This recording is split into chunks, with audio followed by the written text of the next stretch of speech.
on July 8, 1853, 4 American steamships under command of Commodore Matthew Perry entered Edo Bay, demanding that the ruling government of Shogun Tokugawa Ieyasu lift Japan's isolationist policy. Seeing the futility of resistance, the shogun agreed, opening the country to new foreign trade for the first time since 1639. The incident and following policies caused intense debate in Japan.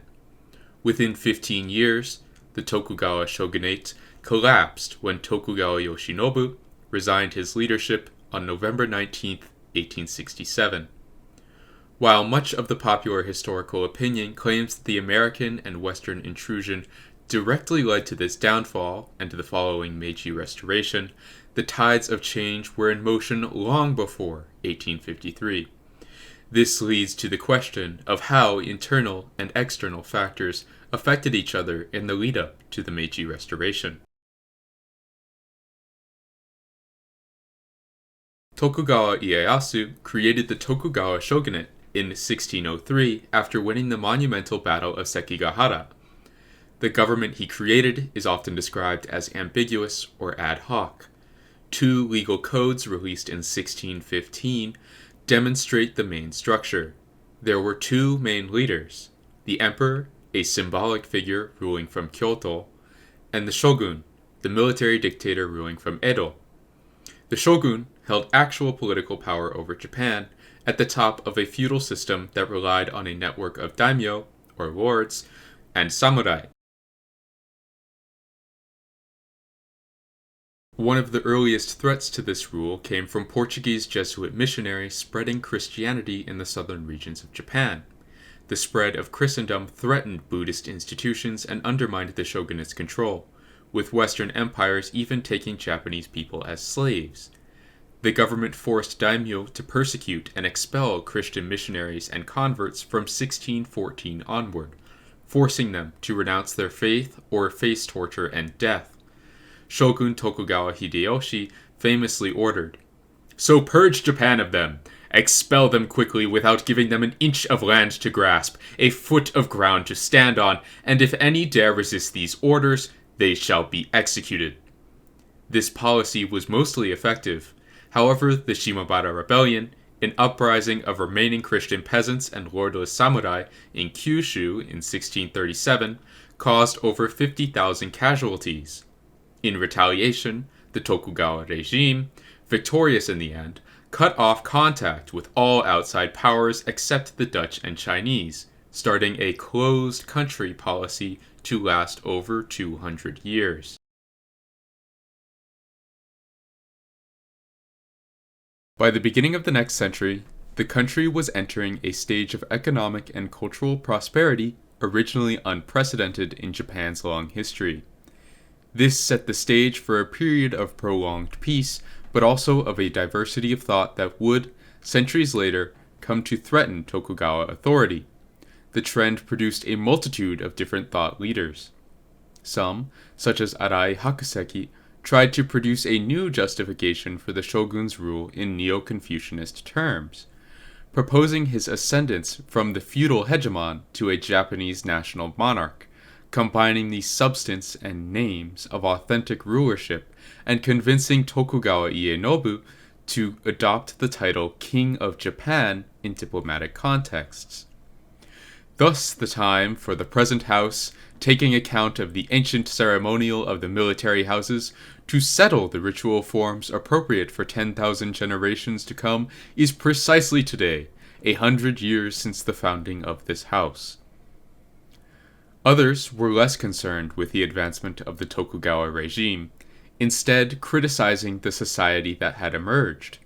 Ando Shoeki claimed that human life was almost totally corrupted by the institutions of civilization and by established ideologies.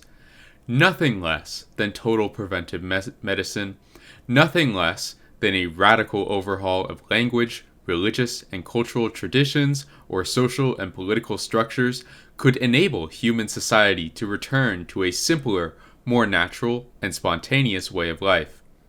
He would be one of the first in a long line of thinkers who despised the rich and powerful of Japan, seeking the abolishment of idle or leisured classes. The fundamental economic basis for human society is the activity of right cultivation, with universal participation in productive activities and with all idle or leisured classes abolished. Others, such as Miura Baien, recognized the changing economic reality that Shoeki despised, but pleaded with the government and the people around them to find a way to fix it. The stark urbanization the country experienced during this period led to a decline in farming and other traditional economic activities, and Miura sought to portray the downsides of this materialism. There is a constant drift away from farming. When farming declines, assets decline, and the foundations of the nation are weakened. But when the circulation of money is looked at from the point of view of heaven and earth, it is nothing but the shifting of things from left to right, right to left. Thus, we can see the prolonged peace and prosperity allowed for various different interpretations and views of the Tokugawa state, both supportive and critical, to emerge. These nascent philosophies soon grew, linked, and diversified into larger schools of thought. The principal among these were the Dutch learning and the national learning schools. Up until the 19th century, Dutch learning was seen as less important than existing ethical frameworks, and many of its practitioners, like the shogunate itself, saw it as a utilitarian technological supplement to a well-ordered, harmonious, intellectually satisfying ethical system derived from Zhuji Neo-Confucianism. More important to the changing system of values and growing Japanese identity were the National Learning School. Foremost among the early scholars of this movement was Motoori Norinaga, who asked the shogunate directly, "Prostrate, I here make my humble request that I be given a quiet tract of land in Kyoto where I can open a school for studies of the imperial land." Up until this point, much of Japanese religion, writing, government, and more had relied upon imported ideas from China and Korea. While keeping these ideas to some extent, the national learning scholars attempted to Japanize these ideas or find a framework for them from Japanese history.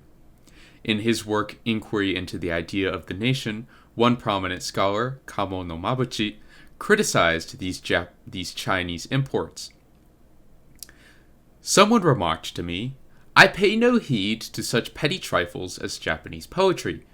What interests me is the Chinese way of governing the nation.' Well, I would be interested in hearing whether or not the Chinese Confucian learning has actually helped govern a country successfully. Not only had the Confucian teachings thrown China into disorder, but they now also had the same effect on Japan. Yet those not knowing these facts revere Confucianism and think that it is a way to govern the country. That is a deplorable attitude." In dealings of religions foreign to Japan, how could it be linked back to an indigenous Japanese spirit? These scholars revived, or at least re-emphasized, the emperor's supposed descendants from the sun goddess Amaterasu. Returning to Motoori Norinaga, he thus inserted the Japanese deity into the main idea of the way from Taoism and Confucianism. What is the main principle of study that one should rely on? It is the study of the way. This way is the way of the sun goddess. It is the way in which the emperor governs his realm. It is the true way that permeates all nations within the four seas and is transmitted exclusively in our imperial land. As such, a growing sense of Japan as a separate and unique entity began to popularize in intellectual circles. We see here the emergence of direct criticism of the Tokugawa in favor of the emperor, declaring the shogunate a degenerate institution no longer interested in serving or protecting the people of Japan. The emperor, a once enlightened or beneficial figure, is now cast to the wayside, and the shogun had no interest in protecting the people of Japan as though they were his children, even though the emperor would do so. Harkening back to the criticisms of Soeki, Yamagata Daini attributed economic woes and strain on the moral fabric of Japan to failings by the shogun system of governance. In his seminal work, Master Ryu's New Thesis, he had this to say: Imperial rule lasted more than 2,000 years, its moral suasion pervaded the realm, and its virtue permeated the people's hearts. How long-lived, extensive, and fathomless it was, but it atrophied. Men in office today cannot devise policies or create ideas on their own. They adhere to the customs of bygone eras without a thought to validity, saying, "That's how it's always been." In our own day, following an age of decay and disorder, mutual surveillance techniques have been lost, and domicile registers are in disarray. People are strangers even in hamlets of 10 or so households. Cities teem with vagrants, and each year thousands more flee from the countryside, leaving broken homes behind.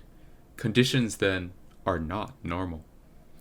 Seeing this blatant criticism, the Tokugawa authorities apprehended and executed Yamagata in 1767.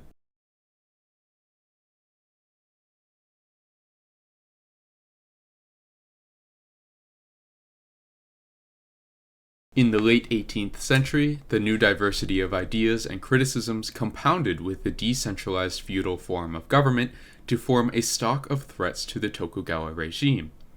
The shogunate evidently recognized this, especially with the case of Yamagata Daini, passing several acts known as the Kansei reforms between 1787 and 1793 under the direction of senior counselor Matsudaira Saranobu. The reforms aimed to address a set of economic and moral problems: the socio-economic alienation of the samurai, and, above all, the frequent urban and agrarian revolts which characterized that decade of the 18th century. With the goal of returning economic stability and stemming moral degradations, these ordinances include, but were not limited to, prohibitions of street prostitution, merchant associations, gambling, mixed bathing, gaudy hairstyles, and the publication of obscene books. Historians still debate the extent to which these reforms helped the shogunate, or whether the shogunate was still vital and flexible enough for reforms to actually have a positive effect at all. The final of these prohibitions is what we shall focus on.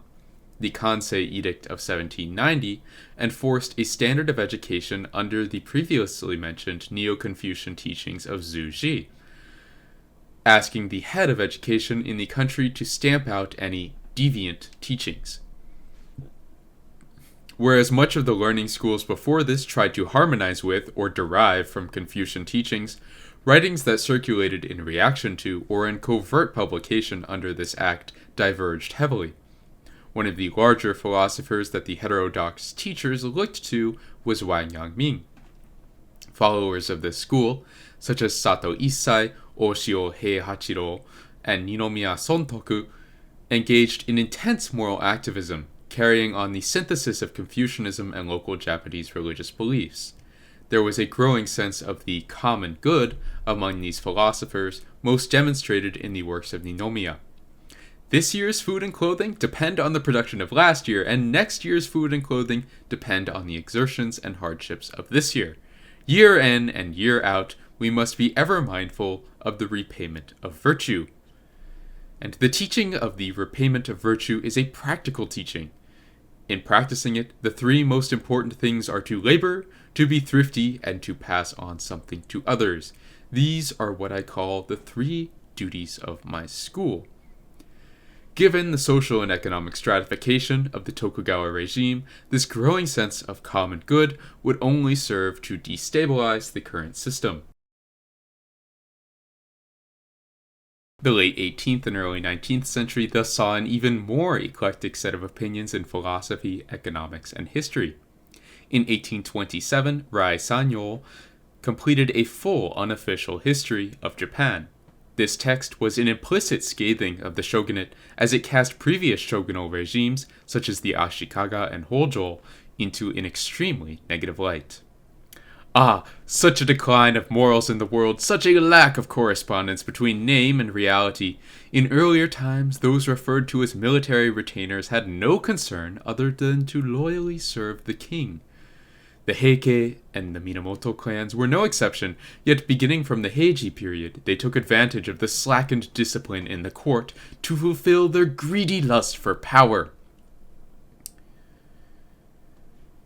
His primary goal in this pursuit, though, was to cast the emperor, rather than any military or political leader such as the shogun, as the supreme ruler of Japan, thus setting the stage to bring the emperor back from their marginalized state and into central political authority.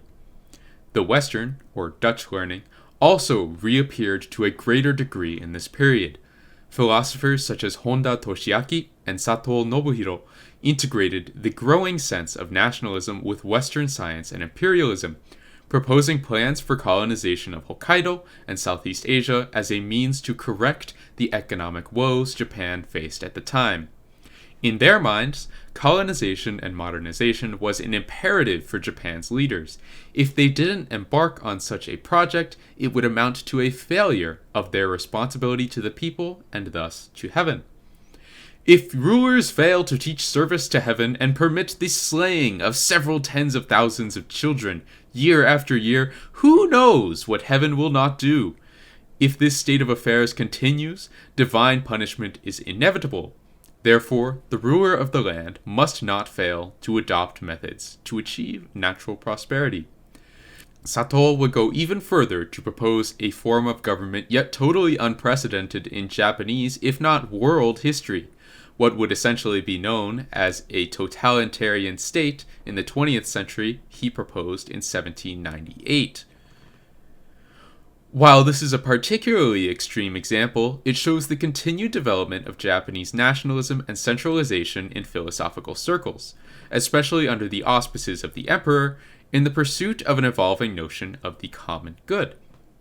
This pursuit would start to leave the books.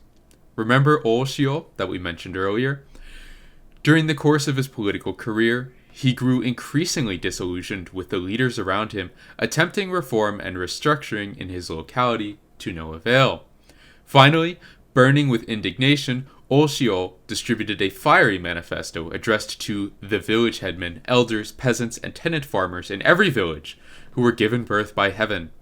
And on the 19th day of the second month of 1837, Oshio led more than 20 of his disciples in a cannon attack on the mansion across the street, after which they set fire to Oshio's own residence and marched into the city. With cannonballs, flaming arrows, and incendiary bombs, the band set fire to the entire Tenma district.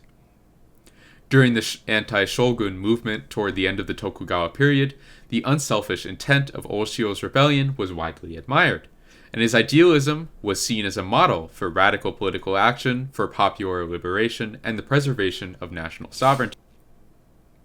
At this time, the cracks of unrest in Tokugawa Japan have, at this point, long been spreading, and soon they will become even more apparent.